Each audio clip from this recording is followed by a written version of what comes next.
For me, it's been a terrific experience. I'd always wanted to come to South America.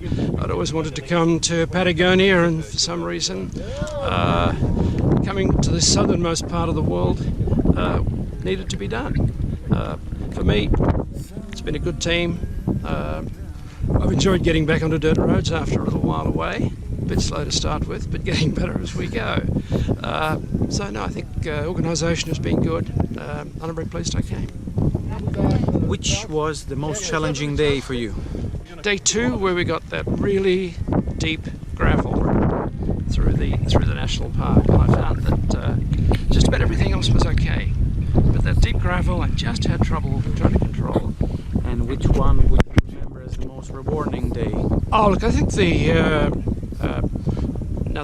the national park that we did a couple of days ago. Torres del Paine? Yes.